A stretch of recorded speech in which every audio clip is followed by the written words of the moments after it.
Shalom. We are still in Parashah Vayikra, and that is where Yahweh called Moshe, and he called him into the tabernacle, and basically that is to do with revealing the function of the tabernacle. So I want to zoom out of it to see the sacrificial system in context of where it is facilitated and how it connects. I know I've touched on it the first, I think it was Tuesday when I spoke about it. But today I've got the visual there that connects the tabernacle and the sacrificial system in relation to what it's all about. So the sacrificial system is part of the restoration process. Now, just like you have, if you build a car, you've got the shell and the seats and all that. And you have the engine and all the other parts that's fitted within the car and actually to make it a working vehicle. In the same way, the tabernacle doesn't mean anything without the sacrificial system. The sacrificial system is the gearwork and the things that turn the processes of restoration.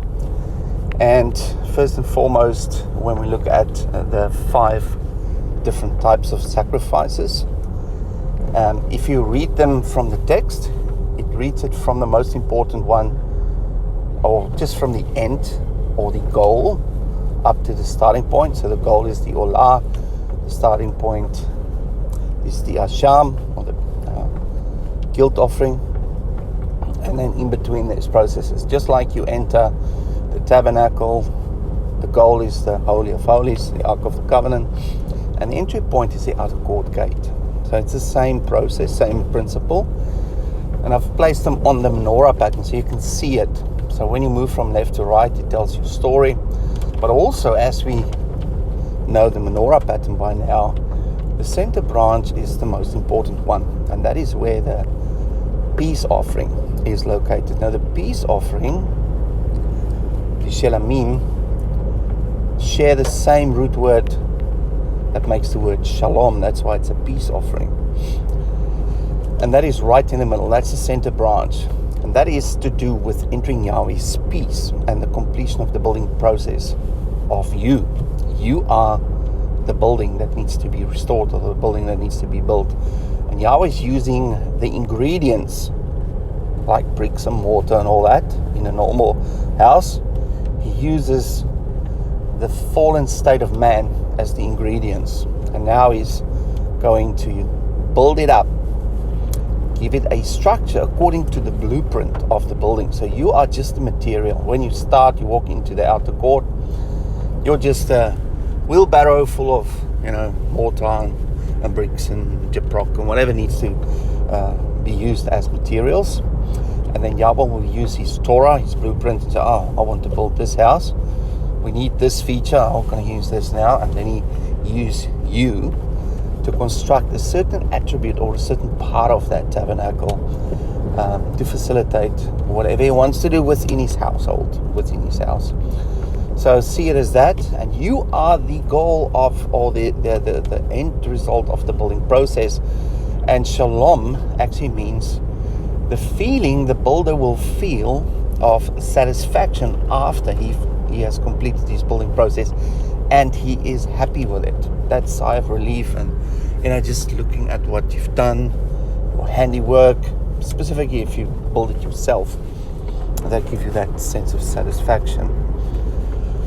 So that is the goal. That is the center of the menorah, where we can enter into his presence and be what we need to be within his house. That also equates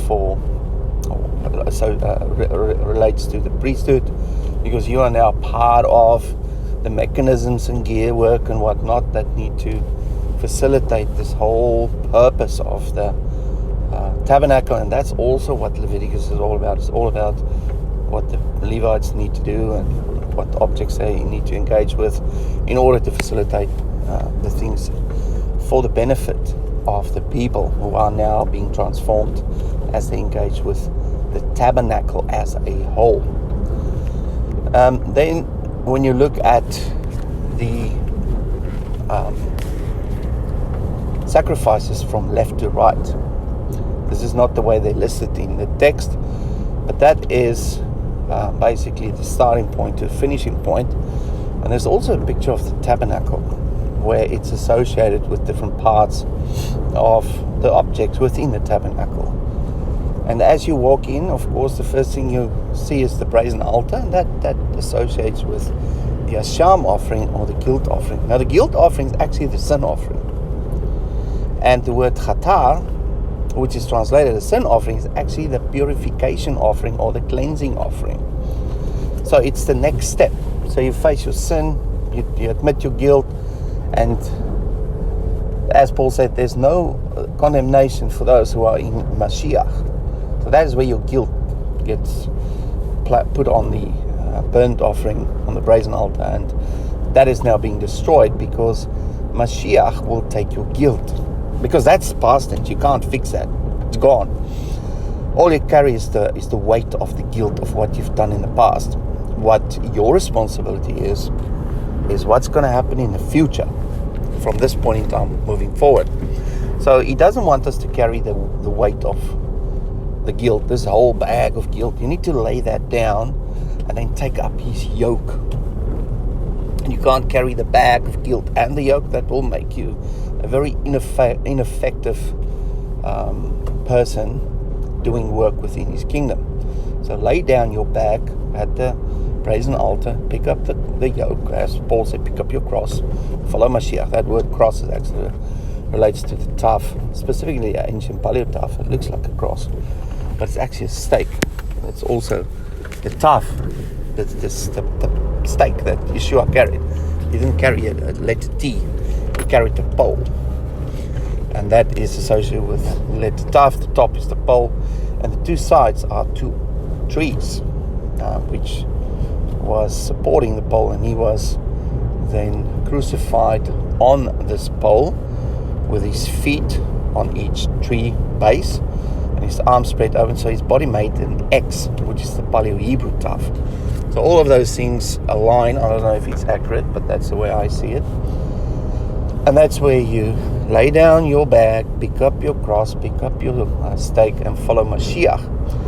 And then the yoke that you pick up is the yoke in relation to the ox, where you now perform work within the kingdom. So that's the first step.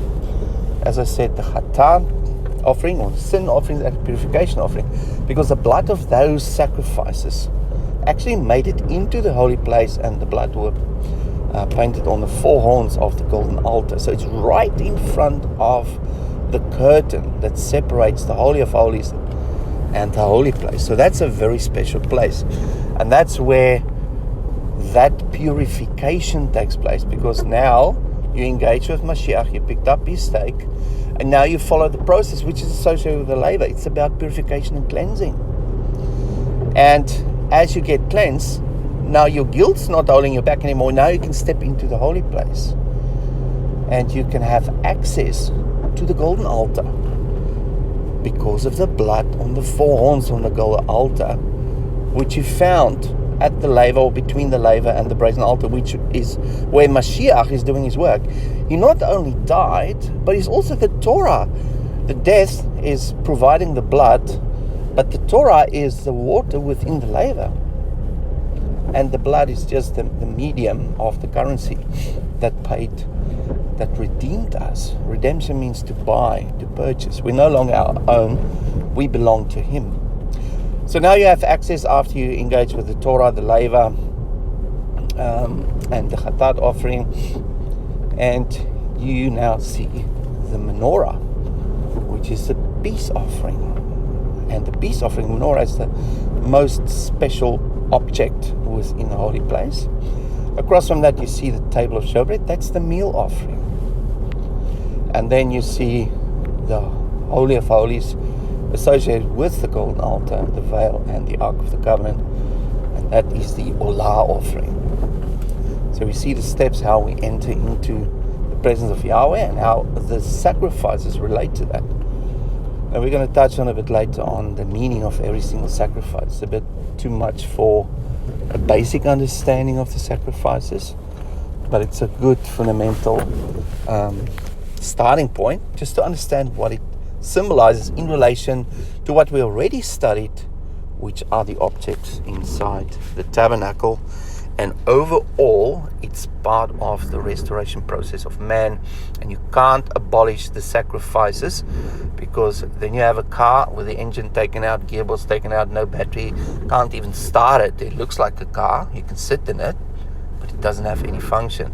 Just like a lamp without oil, without the lint, the wick, without the fire, the menorah is dead. So there's a lot of people sitting in empty cars,